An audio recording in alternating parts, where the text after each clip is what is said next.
When the wind howls through the trees at night, when shadows stretch longer than they should, and when the silence of the forest feels alive.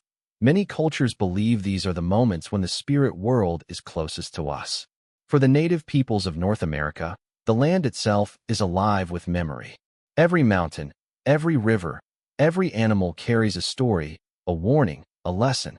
And among those stories are some so haunting that they have echoed for centuries, whispered from elder to child, from storyteller to audience, ensuring that no one forgets the power or the danger of the unseen world.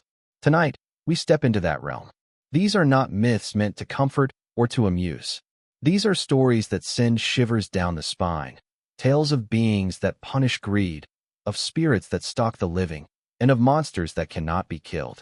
They are more than folklore. They are cultural survival guides, forged in a time when every shadow could hide danger, and every decision could mean the difference between life and death. Across Native American nations, myths serve as more than entertainment. They are blueprints of morality. They warn of the dangers of arrogance, selfishness, or breaking sacred laws. They remind us that humanity is never truly separated from nature, and that the balance between respect and recklessness determines survival.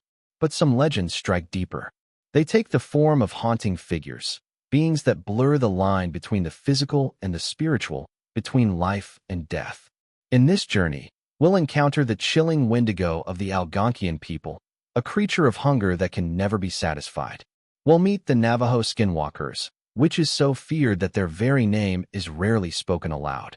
We'll uncover the Cherokee Uktena, a serpent whose very sight means death. We'll hear the tragic yet terrifying story of the deer woman, who lures men to their doom.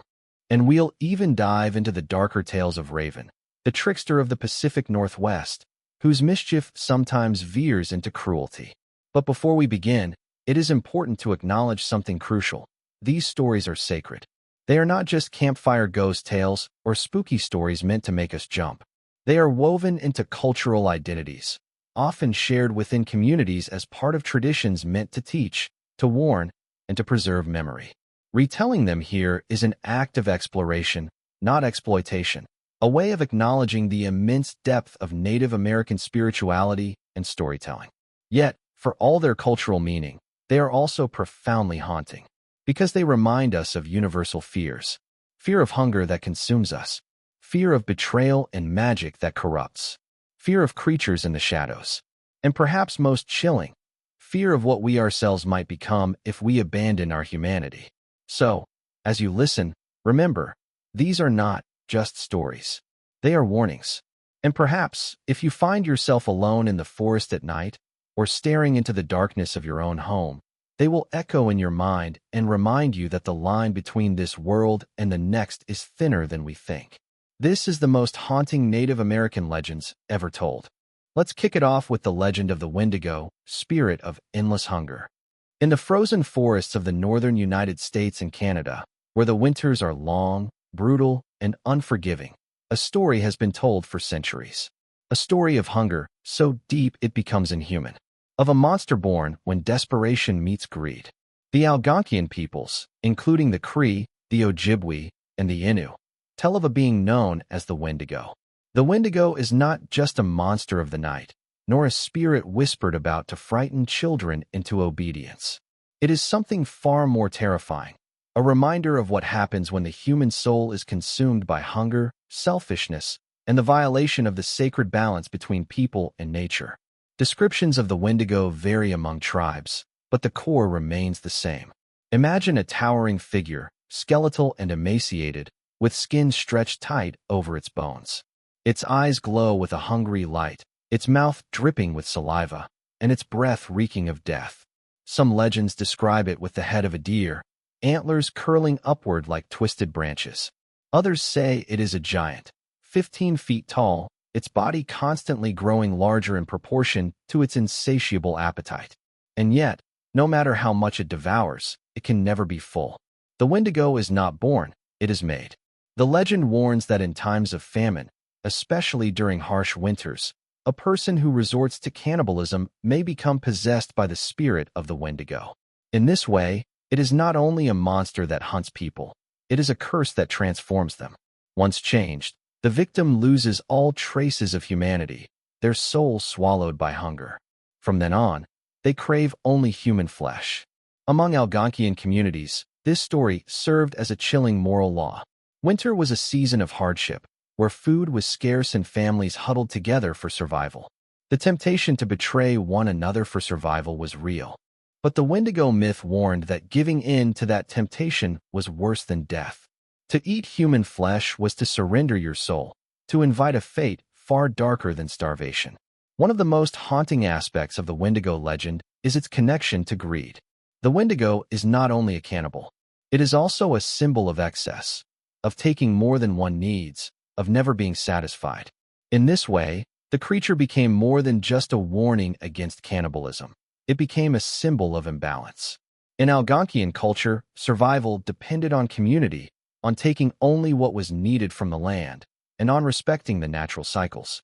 The Wendigo, with its endless hunger, represents the opposite, an individual so consumed by desire that they destroy everything around them.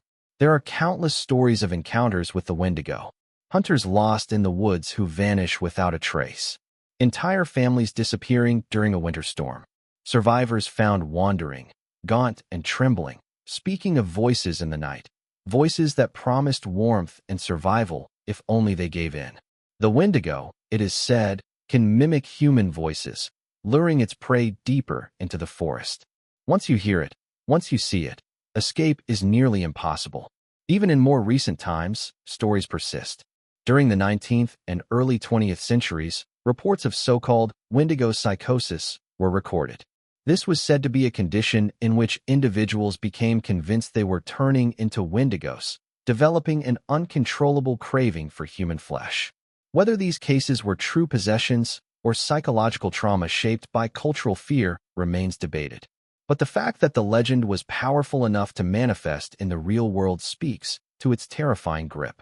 The Wendigo has also entered popular culture, appearing in horror films, novels, and even television shows. Yet, these depictions often miss its deeper meaning. It is not simply a monster in the woods. To the Algonquian people, the Wendigo is a reflection of human weakness. It is the horror of unchecked greed, of turning on one's own community, of becoming less than human. And perhaps that is why the Wendigo legend still endures. Because it touches a fear that is not bound to one culture or one time. The fear of losing control. The fear of hunger, not just for food, but for power, wealth, or desire, consuming us until nothing remains. So the next time the winter wind rattles your windows, and you hear the crunch of snow outside your door, imagine a gaunt figure in the dark, eyes glowing, breath heavy, hunger unending. That is the Wendigo, a monster of legend, and a reflection of what lurks inside us all. Next, let's take a look at the legend of Skinwalkers, the dark shapeshifters, Navajo. When the sun sets across the deserts of the American Southwest, the Navajo people tell of beings that walk among us, but they are not entirely human. They are witches, sorcerers, who have chosen a path of darkness so complete that they have shed their humanity. These are the Skinwalkers, perhaps the most feared figures in Navajo legend. Unlike the Wendigo, which represents hunger and greed, the Skinwalker is not a punishment for weakness, but a deliberate embrace of evil. The Navajo call them Inaldlishii, which translates roughly to with it, he goes on all fours. They are men or women who practice the darkest of witchcraft, gaining the ability to transform into animals, coyotes, owls, wolves, or any creature they desire. To see one at night, darting across the desert on unnaturally swift legs, is to encounter a living nightmare. What makes the Skinwalker so terrifying is not just its ability to change form. It is the way it uses that power. Skinwalkers are said to wear the hides of animals, not as hunters or shamans do in ritual, but in secret, profane ceremonies where they kill in order to take the creature's strength. By doing this, they gain not only the ability to mimic the animal, but also its speed, senses, and ferocity. But their true terror lies in their human cunning. Unlike mere beasts, Skinwalkers retain their intelligence. They stalk their victims with patience, using the desert night as cover. They are said to run faster than cars, leap over cliffs, and appear suddenly, as if out of nowhere. In many accounts, They tap on windows, scratch at doors, or even climb onto rooftops, tormenting families until fear breaks them down. Perhaps the most chilling power of the Skinwalker is its voice. Legends say it can mimic the cries of animals, but more disturbingly, it can imitate the voices of loved ones. Imagine walking through the desert at night and hearing your mother's voice calling your name, only to realize she is hundreds of miles away. This deception draws victims closer, lures them out of safety, until the Skinwalker strikes. Within Navajo culture, speaking openly about Skinwalkers is considered dangerous. Some believe that to talk about them is to invite their attention, or even to mark oneself as a target. This silence adds to their mystique, making them less like campfire legends and more like unspoken truths that everyone knows but few dare discuss. Stories of encounters abound. Families tell of strange figures watching from the edges of their property, glowing eyes reflecting the firelight. Hunters describe shooting at wolves only to find no trace of blood, no tracks left behind, as if the creatures simply vanished. Travelers on remote roads have reported being chased by a figure keeping pace with their vehicle, its form shifting between human and beast. Skinwalkers are not merely shapeshifters. They are witches. Their powers are tied to rituals of corruption. To become a Skinwalker, one must commit the darkest possible acts, including the killing of a close relative. It is this ultimate betrayal that severs their bond with humanity, opening the door for evil to inhabit them fully.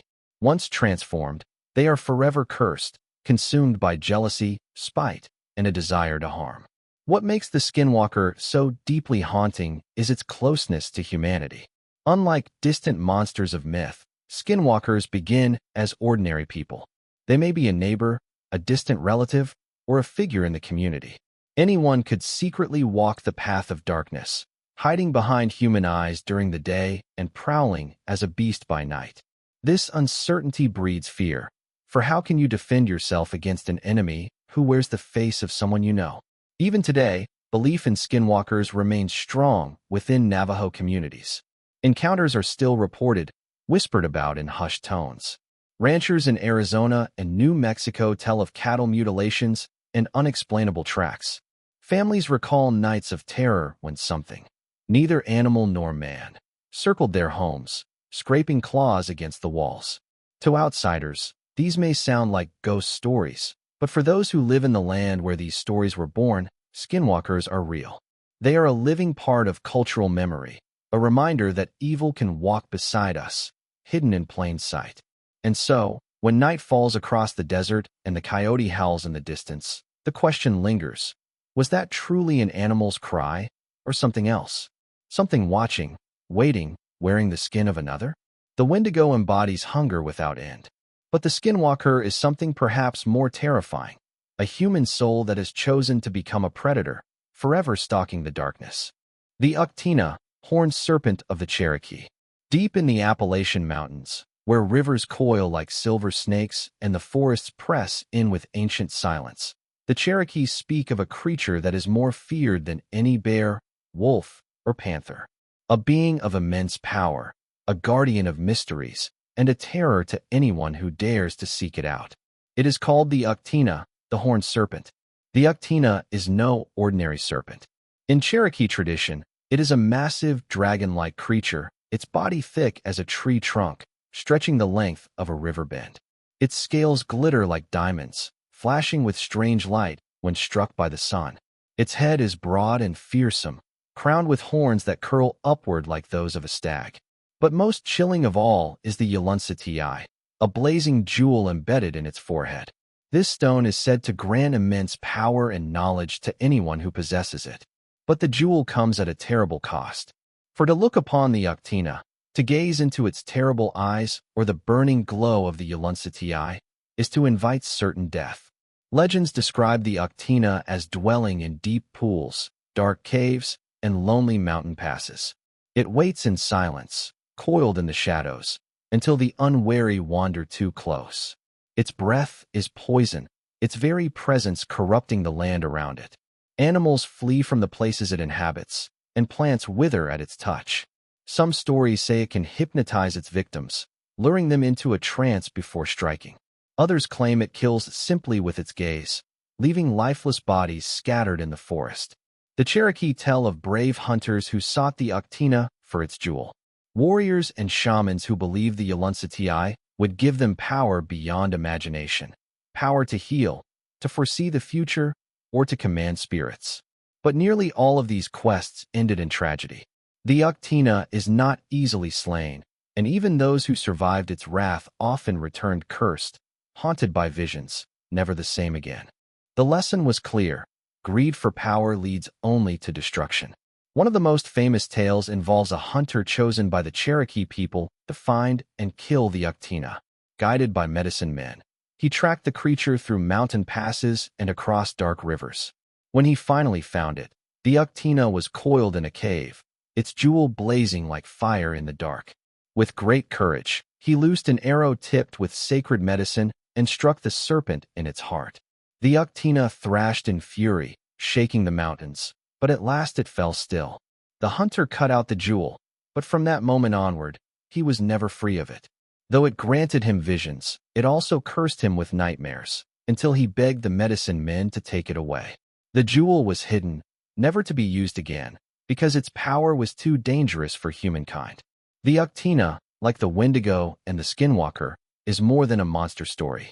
It is a reflection of deep truths about the human spirit. It warns against arrogance, against seeking forbidden knowledge, against the desire for power at any cost.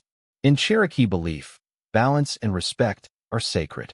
To chase after the Uktena's jewel is to throw that balance into chaos. And chaos brings death. Some versions of the legend also connect the Uktena to cosmic battles. The Thunderbird, the great sky spirit, is said to be the only being powerful enough to defeat it. When storm clouds gather and lightning splits the sky, some say it is the Thunderbird waging war against serpents like the Uktena, battles fought in realms beyond our sight, but whose echoes shake the earth. Even today, stories persist in the mountains of strange sightings, enormous snakes seen crossing rivers, or eerie lights glowing in the forests at night, thought to be reflections of the Yulunsati. To many, the Uktena is not just a story from the past, but a presence that still lingers, hidden in the deep places of the land. To hear the name, Uktena, is to feel a shiver, for it is not only the terror of a great serpent, but the dread of what lies within human ambition. It is a reminder that some powers are not meant to be sought, and that some treasures, no matter how beautiful, are worth more in myth than in hand. And so the Cherokee elders would warn their people: if you travel into the mountains and hear the rush of a hidden river, beware of glittering light upon the water. Do not follow it. Do not seek the jewel. For if you do, you may find yourself face to face with the Uktena, and few who have done so have lived to tell the tale. For our next story, we take a look at the deer woman, spirit of seduction and punishment. Among the many spirits that haunt the vast world of Native American legend, few carry the strange duality of allure and danger quite like the deer woman. She is one of the most widespread figures in Indigenous folklore, her story existing in variations among the Plains tribes, the southeastern peoples, and even some Western nations. No matter where she is spoken of, the deer woman embodies both beauty and death, serving as a supernatural warning to those who allow lust, recklessness, or cruelty to lead them astray. At first glance, the deer woman appears as a breathtakingly beautiful young woman, her beauty so mesmerizing that men are said to stop in their tracks, unable to resist her presence. She may be seen wandering near woodlands, rivers, or meadows, sometimes sitting alone at the edge of a dance or ceremony, her long hair flowing, her eyes dark and inviting. For the unwary, she is a vision of perfection. But beneath her human guise lies a chilling truth. The deer woman is not entirely human at all. Her legs and feet remain those of a deer, slender and fur-covered, ending in cloven hooves. Those who notice too late are already ensnared by her power. Her role in legend often splits into two extremes. In some traditions, she is a vengeful spirit, punishing men who harm women and children. Men who are abusive, predatory, or unfaithful find themselves lured by her beauty, only to meet a gruesome end. She may lead them deep into the wilderness, where they vanish forever, or drain them of life until their bodies are found broken and empty. In this form, The deer woman acts almost like a spiritual guardian of women, exacting justice where human law fails. In other traditions, however, the deer woman is less a protector and more a dangerous temptation. She punishes not just abusers, but any man foolish enough to pursue her without restraint. A moment of lustful weakness can lead to destruction. Stories warn of men who followed her into the trees, never to return, their families left to mourn and wonder. Others tell of men who survived their encounter but were left broken, wandering aimlessly, hollowed out by the loss of vitality she drained from them. One of the most common elements across different cultures is her dance. The deer woman often appears at night during ceremonies or powwows, blending in with the crowd. She will draw a man away to dance with her. At first, it feels like an honor, the most beautiful woman choosing him as her partner. But those who keep dancing soon grow weak, their life force siphoned away by her supernatural presence. If no one intervenes, the man may collapse and die. But there are ways to survive an encounter. Elders teach that one should look down at her feet. If they are hooves, then you are in the presence of the deer woman. Some say that calling out her true identity breaks her power. Others believe that she can be driven away by burning tobacco, sage, or cedar, as these sacred plants repel harmful spirits. In this way, the deer woman is not only a threat, but also a reminder of the importance of self-control, respect, and vigilance. Interestingly, not all encounters with her are fatal. In some tribal stories, the deer woman appears as a fertility spirit, bringing blessings to women, children, and the land. For example, in certain accounts, women who see her may be blessed with healthy children or strong families. This softer aspect of her nature suggests she is not purely malevolent. Rather, she embodies the duality of life: creation and destruction, attraction and danger, protection and punishment. What makes the deer woman especially haunting is that she is not confined to the distant past. Many people across Native communities today claim to have seen her. Reports describe a mysterious, beautiful woman seen on lonely roads, at powwows, or in the woods, who disappears in an instant when approached. Some even speak of strange hoofprints left behind where she stood. These modern sightings keep her legend alive, suggesting that she is not just a myth but an ongoing presence. The deer woman's story resonates because it carries timeless warnings. On one hand, she represents the dangers of giving in to temptation without thought of consequence. On the other, she embodies the justice that falls on those who abuse and harm. In both forms, she reflects deep truths about human behavior, morality, and balance, lessons woven into the very heart of Native storytelling. To this day, her name is spoken with a mix of fear and respect. To see her is to be reminded that beauty can hide danger, desire can mask destruction, and justice sometimes comes in forms we least expect. The deer woman is more than a ghost story. She is a spirit who tests the hearts of men and punishes those who fail. Raven and the dark side of the trickster. In the rich mythology of the Pacific Northwest, few figures loom larger than Raven. To the Tlingit, Haida, Tsimshian, and other coastal peoples, Raven is a central character, a creator, a transformer, a bringer of light. Without him, the world would be incomplete, for it was Raven who released the sun, the moon, and the stars. He is often celebrated as the clever trickster who shaped the world. But Raven's gift to humanity comes with a darker edge. He is not a gentle creator god who bestows blessings out of love or compassion. Rather, he is cunning, selfish, and unpredictable, a being whose actions, whether noble or destructive, always serve his own curiosity and hunger. This makes Raven one of the most haunting figures in Native lore, because his stories blur the line between savior and villain, hero and menace. One of Raven's most famous legends tells of a time when the world was plunged in darkness. The light of the sun was kept hidden away by a greedy chief who hoarded it in a box inside his longhouse. The world suffered without light, and Raven, ever curious, devised a plan. Disguising himself as a pine needle, he floated into the chief's daughter's drinking water and was swallowed. Soon she gave birth to Raven in the form of a child. The chief, unaware of the trick, doted on the boy. But when Raven grew tired of waiting, he cried and begged to play with the box that held the sun. Finally, the chief relented. As soon as Raven touched it, he transformed back into his true self, grabbed the light, and flew into the sky, releasing the sun, moon, and stars into the world. This story paints Raven as a savior of humanity, yet it also reminds us of his deceptive nature, stealing what he wanted by trickery and manipulation. He brought light, yes, but only because it pleased him to do so. Raven is not guided by morality, but by desire. And that is where the darker side of the trickster emerges. Many tales describe Raven as greedy, gluttonous, and reckless.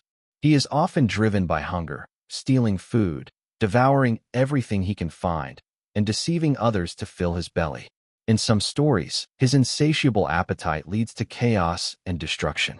He brings famine, ruin, or misfortune upon others, only to escape unscathed. This unpredictability makes Raven terrifying, because he represents the chaos that lurks beneath creation itself. Among the Haida, Raven is also a shapeshifter. He can take the form of a man, a bird, or something in between. His transformations allow him to slip between worlds, meddling in human affairs or tricking supernatural beings. In this way, Raven becomes a figure of constant uncertainty, never entirely what he seems, never fully trustworthy. This ambiguity gives him his power, but also his menace. One of the most unsettling aspects of Raven's myth is how he often uses deception for seduction.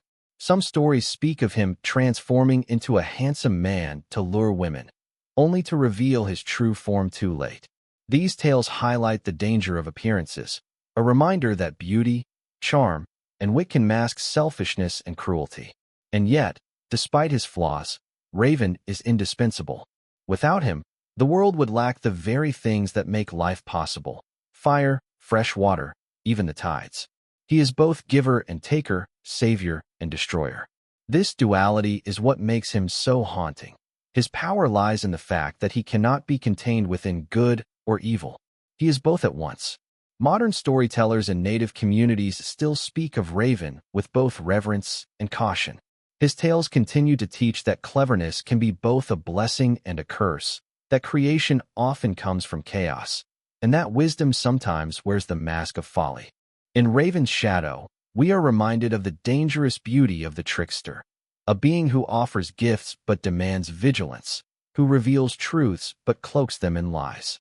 His hunger is endless, his tricks boundless, his influence inescapable. And perhaps that is the most haunting part of all, the realization that within Raven's stories lies a mirror of our own human nature, brilliant, selfish, destructive, and yet somehow capable of great creation. Next, we dive into the tale of the Thunderbird versus water monsters. Across the vast skies of the Great Plains and the Great Lakes regions, one of the most awe-inspiring beings of Native American legend soars, the Thunderbird. A colossal, supernatural bird whose wings create thunderclaps and whose eyes flash lightning. The Thunderbird embodies the raw, uncontrollable power of the storm. For many tribes, including the Ojibwe, Sioux, Menominee, and Ho-Chunk, the Thunderbird is not just a force of nature. It is a divine protector, a being that maintains balance by keeping an even more terrifying threat at bay: the monstrous water serpents that dwell in lakes and rivers. These enemies are often called Misipeshu or underwater panthers among the Ojibwe, and in other traditions, they appear as horned serpents, scaled beasts, or shadowy creatures lurking beneath the waves. While their names and forms differ, their nature is the same: chaos, destruction, and death. They are said to cause floods, drown travelers, and spread sickness wherever they slither. They are the forces of the deep, the counterparts to the storm, and they are eternally locked in battle with the Thunderbird. The conflict between the Thunderbird and the water monsters is one of the most enduring legends of the region. The two are natural opposites: sky versus water, storm versus flood, order versus chaos. In many stories, the Thunderbird is tasked by the Creator with ensuring that the water monsters do not overwhelm the land. When the beasts rise up from the depths, the Thunderbird descends in fury, unleashing lightning bolts like fiery spears, striking the serpents in battle that shakes both heaven and earth. The Menominee people tell of Thunderbirds dwelling in great mountain caves, emerging when the balance of the world is threatened. When the water monsters grow too bold, the Thunderbirds take to the skies, their massive wings blotting out the sun, their talons sharp enough to seize serpents from the lakes. Their clashes are said to cause storms so violent that trees are torn from the ground and rivers overflow their banks. Yet without these battles, the world would fall to ruin. For if the water monsters were left unchecked, they would drown the earth and devour humankind. But the Thunderbird is not always gentle with humans, either. Lightning strikes can be blessings or punishments. Some stories describe the Thunderbird as a stern enforcer of moral order, striking down liars, thieves, or those who disrespect sacred traditions. Others tell of Thunderbirds accidentally destroying villages in their clashes with serpents, their protective role bringing destruction as a side effect. This duality makes the Thunderbird both revered and feared, a being whose protection can come at a terrible cost. The Ojibwe, in particular, speak of the Missipeshu, a terrifying horned water panther with copper scales, long claws, and a powerful tail. It lurks in the depths of Lake Superior and other great waters, guarding vast treasures of copper. For the Ojibwe, this creature was not only a physical monster, but a spiritual danger, for those who sought its treasures often found themselves cursed. The Thunderbird's battles with Missipeshu were more than physical fights. They represented the eternal struggle between greed and restraint, chaos and balance. These stories served as warnings and lessons. They taught communities the importance of respecting nature's forces, the waters that give life but also take it away, and the storms that destroy but also cleanse. They reminded people that balance is fragile, and that even the mightiest beings, like the Thunderbird, must continually fight to preserve it. Even today, the Thunderbird remains a powerful symbol in Native traditions. It is carved into totems, painted onto drums, and sung of in ceremonies. The image of the Thunderbird is not only a cultural emblem, but also a spiritual guardian, a reminder that even in the darkest storms, there is a force standing against chaos.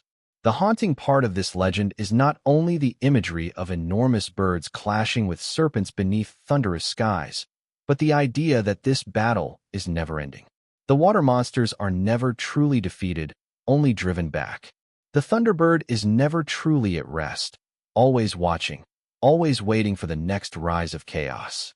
This eternal struggle mirrors the cycles of nature itself, the storm and the flood, the order and the upheaval, forces that shape the human experience as much as they shape the land. To hear thunder roll across the horizon, or to see lightning strike the earth, is to hear the echoes of this myth. It is to remember that somewhere, beyond human sight, the Thunderbird still spreads its wings against the serpents of the deep, waging a battle as old as time.